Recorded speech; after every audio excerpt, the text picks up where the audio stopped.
Dorcas Chandler at dorcasgazelle.com. I've had some weary days and some sleepless nights. But when I look around and I think things over, all of my good days outweigh my bad days. I won't complain. I've had some good days. I've had some hills to climb. I've had some weary days.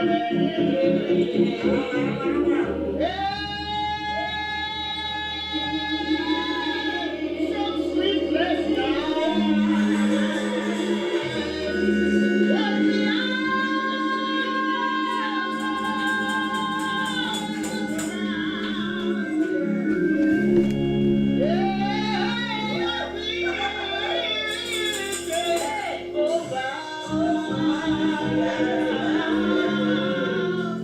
all of my good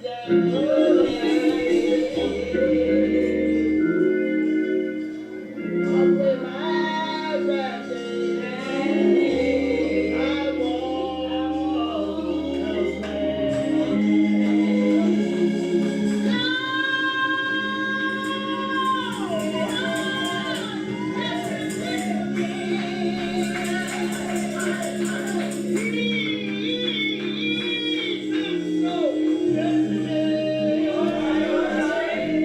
more than this world could ever be.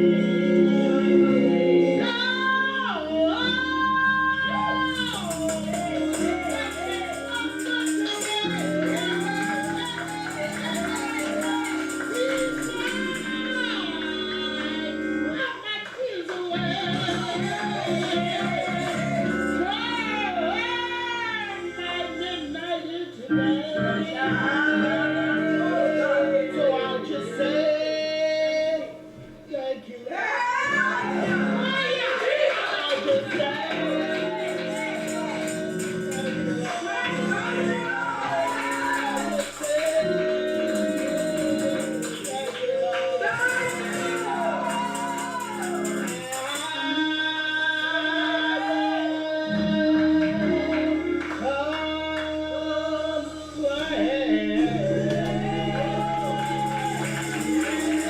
Good morning. This is Dorcas Chandler at dorcasgazelle.com. I hope you all are doing wonderful. I want to come back this morning and talk about I won't complain. What happens when we're expecting something from God or from another person and it just doesn't work out? You know, I tend to complain. And I can only talk about myself because I feel like, why is this happening? And in a world that we're living in right now, and it seems that things are shifting and changing, and we're looking for what used to be, but there is a new norm. If we're not careful, we will complain. And sometimes it seems like that our complaining is legit because maybe we have lost a job, or maybe our business is closed, or maybe the big thing is that we've lost a loved one and didn't get to say goodbye, and or lost a loved one and wondering, why, God, I was praying for a miracle and the miracle didn't happen. What happens when we're believing and it doesn't come out the way that we think it should? And this morning I was up and I was just thinking about how that sometimes, that we don't have the money that we need. We our kids are needing to go back to school, or and do we have the clothes? And if they don't go back to school, I don't have money for child care. Um, I've been out of work for a long time. And so these are normal response, the true response, and they're things, they're necessities that we need in life. There are people that, when I was looking at one of the stations, they were saying that how that the suicide rate and people are committing suicide, those numbers are not even being recorded as suicide, or we don't know the amount of people that have literally been despondent or depressed because of what's happening in this world. Well, I just want to come and let us know that yes, it is a new norm, and most of us, or all of us, we really don't know what's going on. But there is, and I say this in confidence, there is a God who is concerned about what we're going through. You know, a lot of times what we're wanting also is we're wanting God to change it. Change this. God, we know you can. Why is he taking so long? Have you asked that question? Why don't you change this? Why don't you fix this? We know you can. We're praying. We're believing. Do you wonder why God does not change it, or why isn't there a vaccination, or why isn't there why isn't the government doing more, or why isn't the hospitals doing this, that, and the other? We come up with so many whys, and I understand that. I've come up with them myself. I had my friend that died. I hadn't seen her in over 30 years, but she died.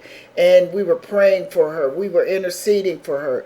I host a prayer group every Monday morning, and I'm telling you, we were praying diligently. I have went and sit out in the parking lot of hospitals right here in the state of Arizona, and we would get out, we would go out and sit in our cars, and we would pray and intercede that God would have mercy on us. And you know, that was when you couldn't get in, and people were dying, and you couldn't see their family members. They couldn't see their family members, rather.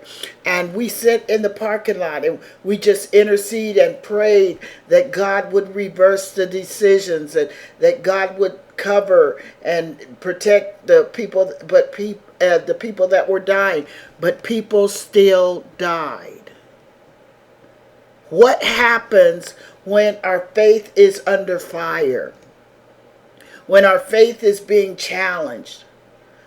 When we think, you know, this prayer stuff, it really doesn't work. Really? It really does. But I think that what God is saying to America and to the world is that we're looking for him to change everything, and he's looking for us to change.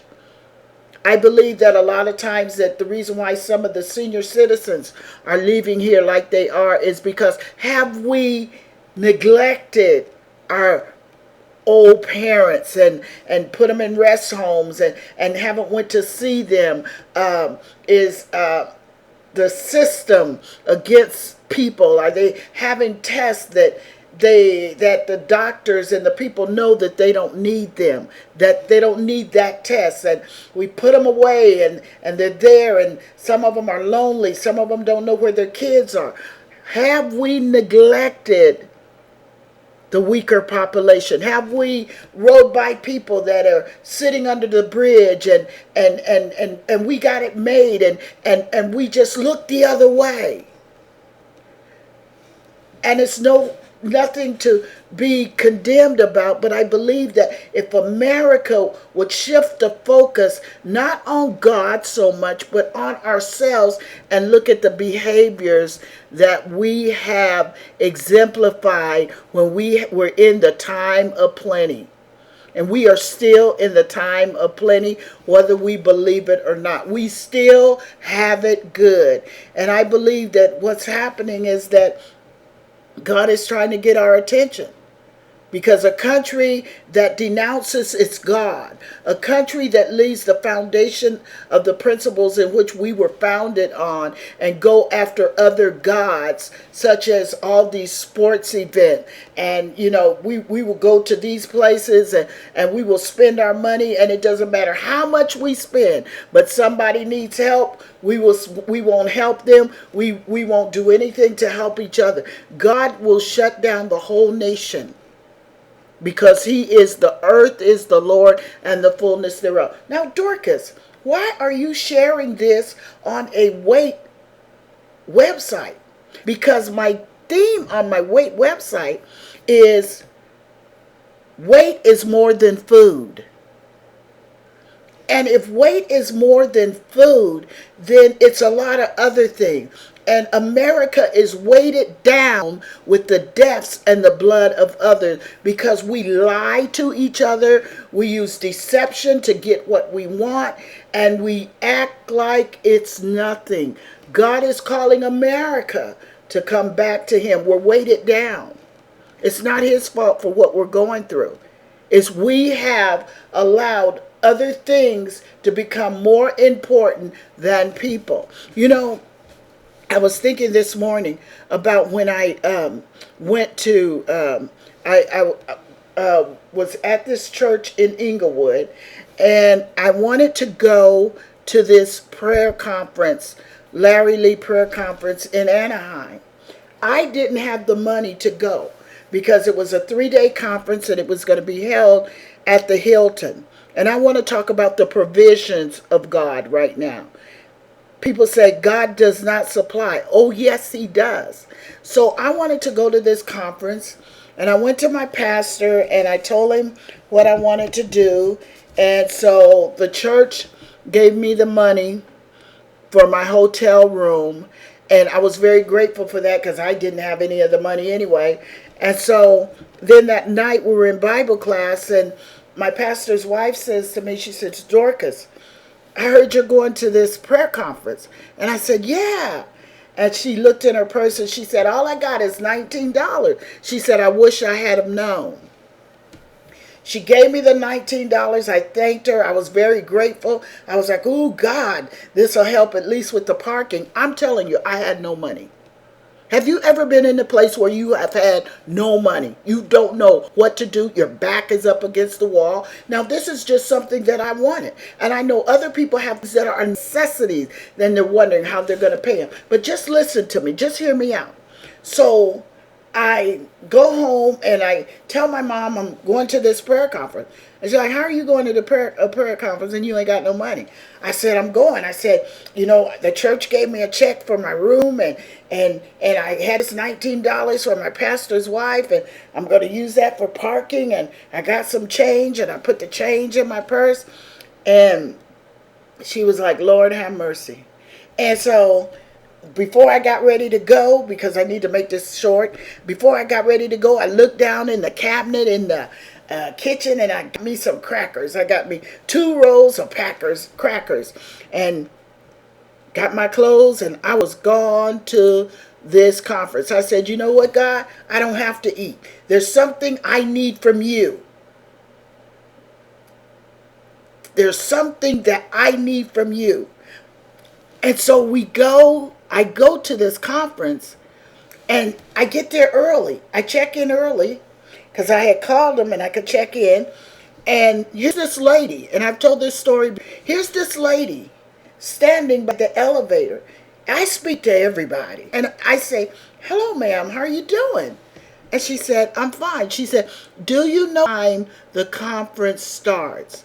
I said, wow, it starts at 7 o'clock tonight. And she said, I'm staying across at the Marriott, and I can't get in my room until 3 o'clock. And it's about 12:30, somewhere around there. I said, well, why don't you just come up to my room? You're welcome to come to my room. And she said, are you sure? I said, yeah. I don't know the lady. I don't know where the lady come from. I had no idea about nothing. I just wanted to invite her into my room. Somebody had blessed me. Let me be a blessing. So I go up to the room. She comes in with me, and I said, oh, there's 2 beds in here. You're more than welcome to lay down if you want to. She said, no, I'll just sit up. And so we sat up, and we talked and talked and talked and talked. We talked about the things of God and what God is doing in our lives. And she was asking me, and I told her I was a prayer leader. And so she was very excited. And I said, we have talked for over, I think it was 2 hours. It was a couple of hours that we have talked. And I said, and we don't even know each other's name. And we just start cracking up. We just were laughing. And so she says to me, she gave me her name. And then I said, I'm Dorcas. The lady jumps up. She goes running over the hotel room. I'm like, oh my goodness, the lady just lost it. So I'm wondering, should I pick up? I'm looking around to see what I can grab as she come running at me. But she didn't. And she said, can I use the phone? Can I use the phone? I'm talking about the Lord will provide. And I said, yeah. And so she said, it's a collect call. I won't make it. I won't put it on you. She was just stuttering. I won't put it on your phone. She picks up the phone and she calls. I don't know where she's calling. And she says, Pastor, I found her. He said, you found who? I found Dorcas. Because I had told her my name was Dorcas, and that's when she went ballistic. And he said, how did you find her? She said, this lady was down, and she told him the story. And she said, and we've been talking all of these hours. And all of a sudden, she told me, we've been talking this long, and we don't even know each other's name. She said, but I found her. I found her. And he said, it's nothing but a miracle. And so I'm waiting for this lady to respond. And she says, hold on, Pastor. And she said, Dorcas. And I said, yeah. I'm freaking out. I'm like, what in the world is going on? She said, I had this dream. And I kept having the same dream. And I said, okay. She said, and I kept seeing this lady the first time at this prayer conference that didn't have no money. I said, okay. And I would go back to sleep, and I kept having the same dream. And then I saw Larry Lee on this banner. She said, I don't even know who Larry Lee is. I said, what? I don't know who Larry Lee is. I said, okay.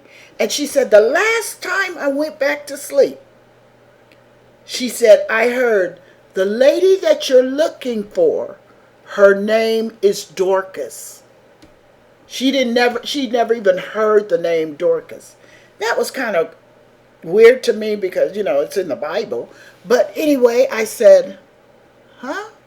She said, Dorcas, my pastor told me, how in the world are you going to go to a conference that Larry Lee is hosting when he has thousands of followers? How are you going to find a lady named Dorcas? And she said, I don't know. I just think I need to go.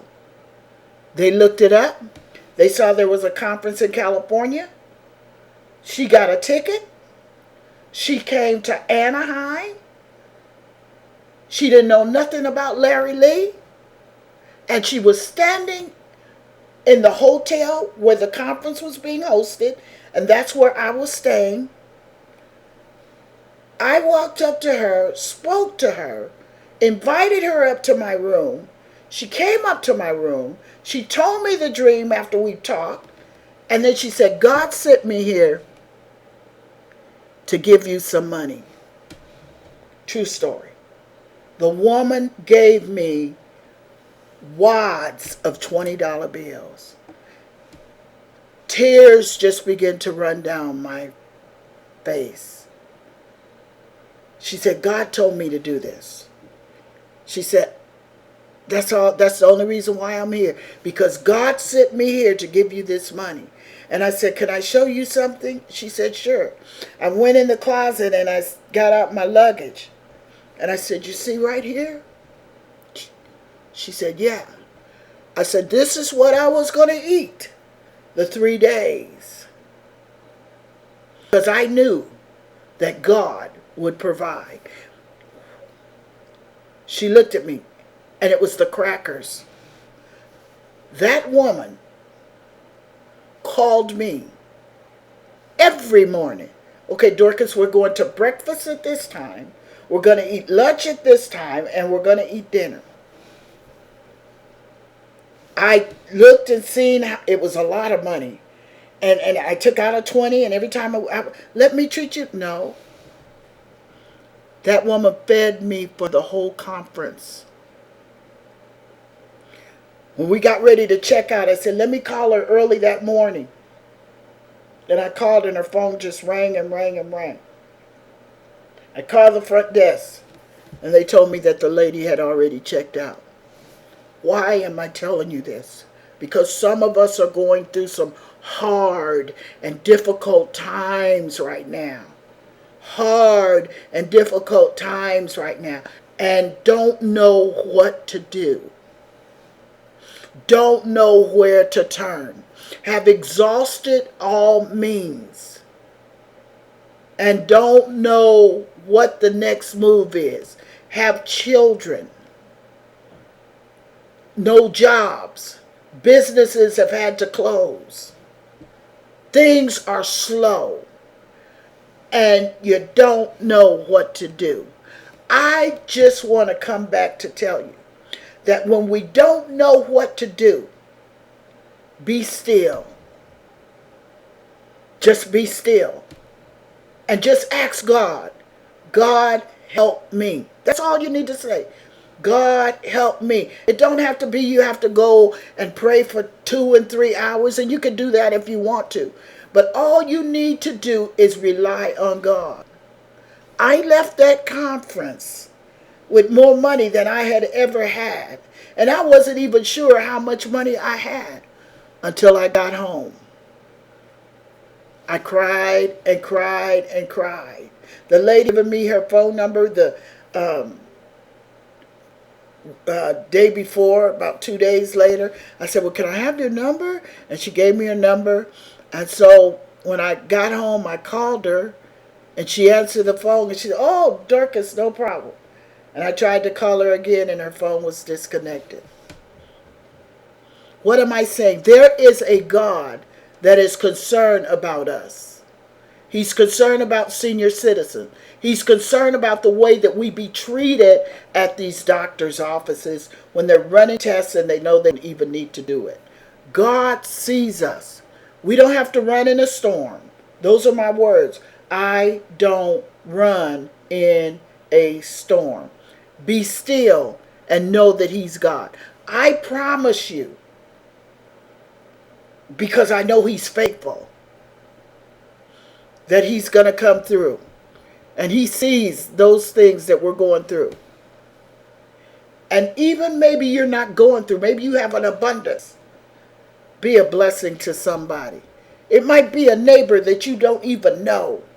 I paid this man's, I called the office here and wanted to help a man pay his rent when this COVID-19 started. And I was helping this man pay his rent. And it was only leaving me with $20.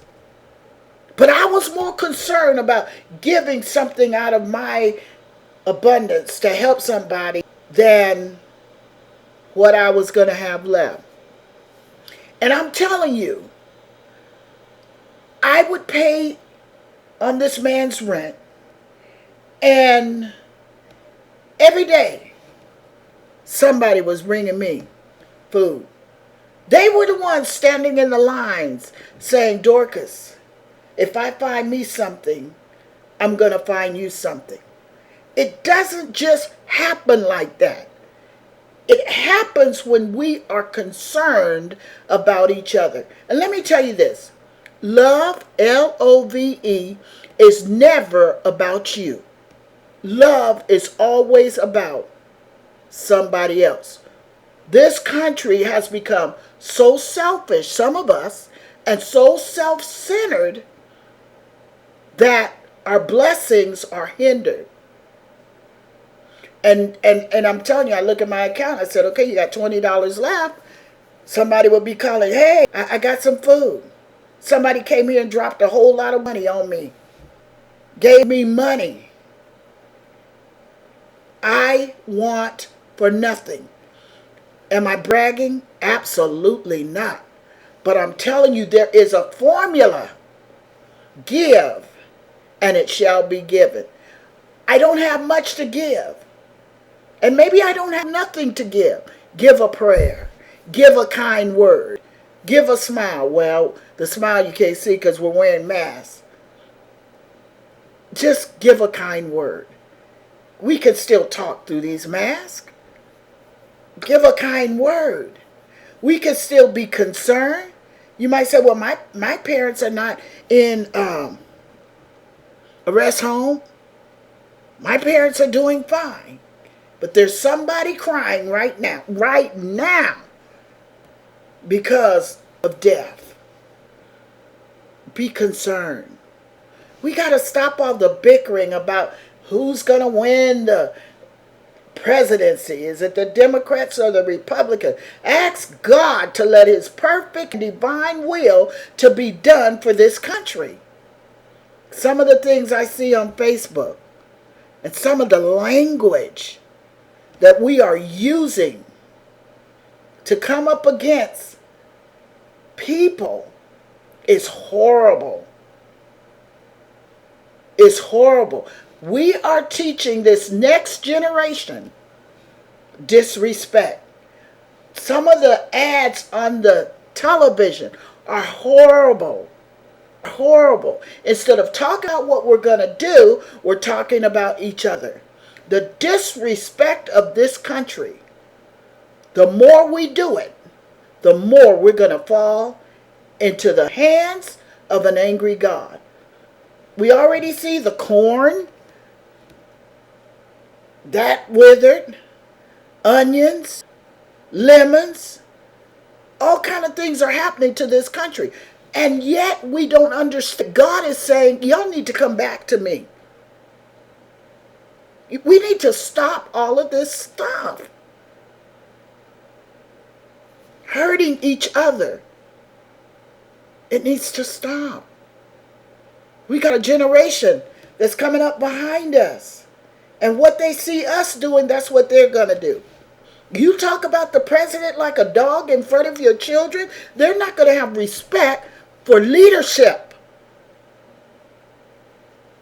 Well, Dorcas, don't you see what he do? Absolutely. But that doesn't give me a reason to be disrespectful. Don't you see what the police are doing? Yes, but that doesn't give us a reason to be disrespectful. All lives matter to God. I understand the Black Lives Matter because I'm black myself and I understand what it is to be discriminated. Don't get me wrong. But when it comes down to the end of the day, all lives matter. And if we understand that, we won't trample our feet on another person. America, we need to come back to God. I'm going to play this song. I'm singing it in a church setting, and it's called I Won't Complain. Let's stop complaining, and let's do something about our own actions. And yes, this is Dorcas Chandler at dorcasgazelle.com. And yes, this is a weight website, but weight is more than food. And I'm telling you, America is weighted down, and God wants us to change. All right, bye-bye, and I hope and pray that you enjoy the song that I sung, and I pray that no matter what we're going through, that we can continue to hold our families close, pray for this nation, love our neighbor as ourselves. Until next time, Dorcas Chandler at dorcasgazelle.com. And always remember that weight is more than food. Until next time. love you. And if no one has told you that they loved you today, guess what? Dorcas Chandler loves you. Email me. Let me know your thoughts. If you're following me on social media, comment me. Give me the comments. Let me know. And we will continue to do what we do. Alrighty. Bye-bye.